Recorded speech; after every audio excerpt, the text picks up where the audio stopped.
Are you confused when to use the dative case or the accusative case after certain prepositions?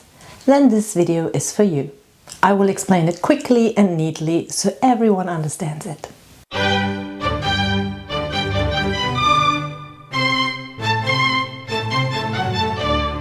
We start with the easy part. There are certain prepositions where you always have the same case. These prepositions are always followed by the accusative case. Akkusativ, that's the German word. Sprich mir nach.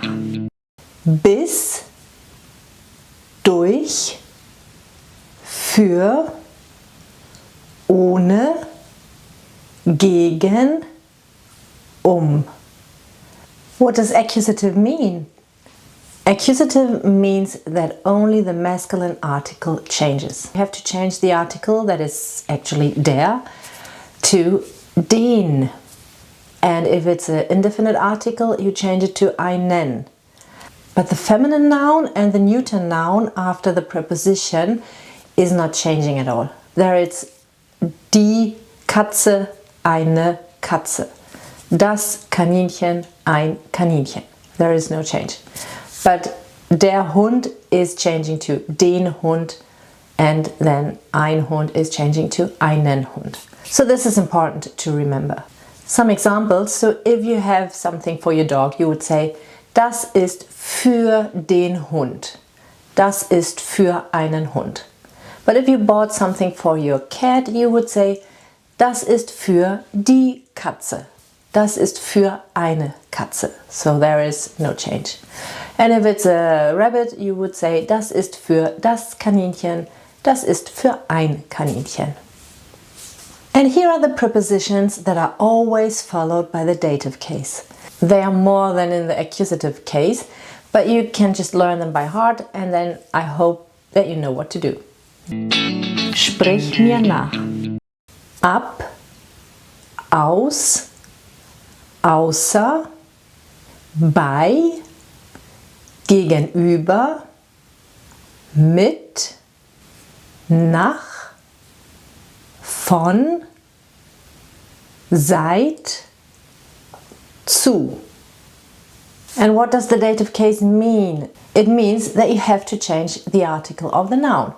So if it's a masculine noun or a neuter noun, we have the same change. The masculine and the neuter noun will get the article dem. And if it's an indefinite article, einem. And the feminine article changes to der. That sounds strange, but it's like that. And einer in the indefinite form.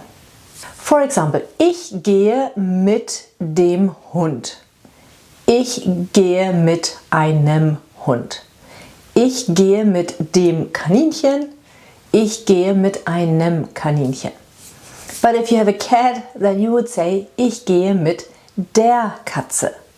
Ich gehe mit einer Katze.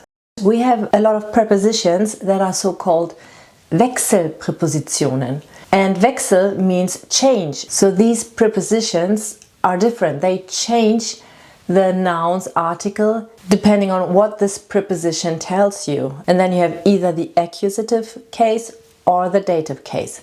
And I will explain to you why. First, the prepositions are Sprich mir nach.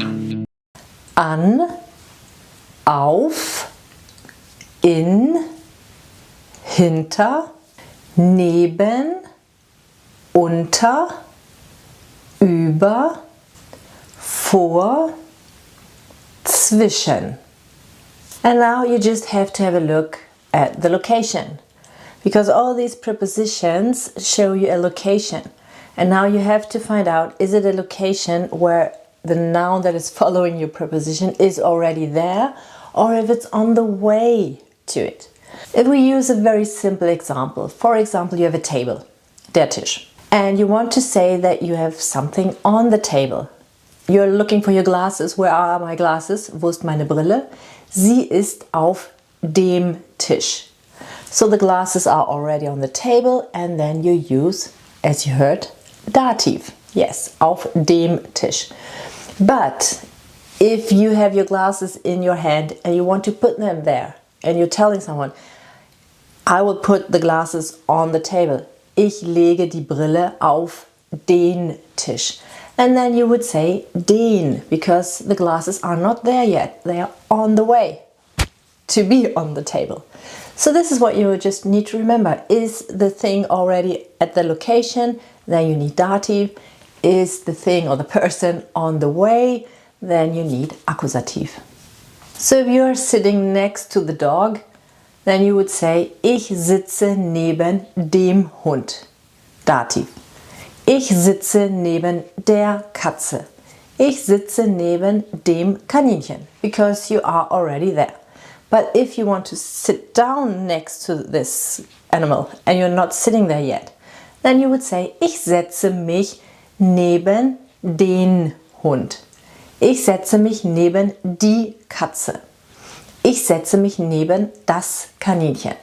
So then I know you're not sitting there. You're just thinking that you will sit there. So, or you're telling me that you're going to sit there. For example, if you tell me ich gehe in die Schule, then I know you're on the way to school.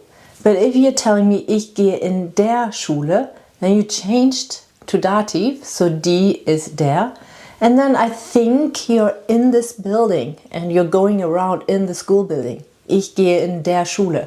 Then you're just going around there, so you are already at the location. But if you say ich gehe in die Schule, then you're not there at the moment. The same with in the city, die Stadt. Ich gehe in die Stadt. That means that you're planning to go into the city. Or maybe you're already on the way, but you're not there yet. Ich gehe in die Stadt. But if you say ich gehe in der Stadt, we're talking on the phone, then I know, okay, you are already in the city and you're going around in the city. Ich gehe in der Stadt. Just remember, if you are at a location, you use dative after these prepositions. If you're on the way to the location, or if you want to put something somewhere but it's not there yet, then you need accusative after these prepositions. The only thing you might think is very difficult, even if you learn these prepositions by heart and you know the declensions by heart, you need to know the gender of a noun. This might be the most difficult thing, and I think it's just important, if you learn a new noun, learn the article. I will always give you my videos tips on how to learn these articles, and often it's just by colors. So you use a blue color if you write nouns with the article der, red for nouns with the article die, and green for nouns with the article das. There are some rules, because sometimes at the end of the noun there is a certain letter combination, so you know, this noun must be the article die. For example, every noun that ends with tion has the article die, so you can watch my video about this, so this might help you. But otherwise, learn every noun with the article. That will really help you later. I hope you liked this video, so please give this video a like and share it with someone that is also struggling with German grammar. To learn more German, you can also watch my free lessons on my YouTube channel. Tschüss!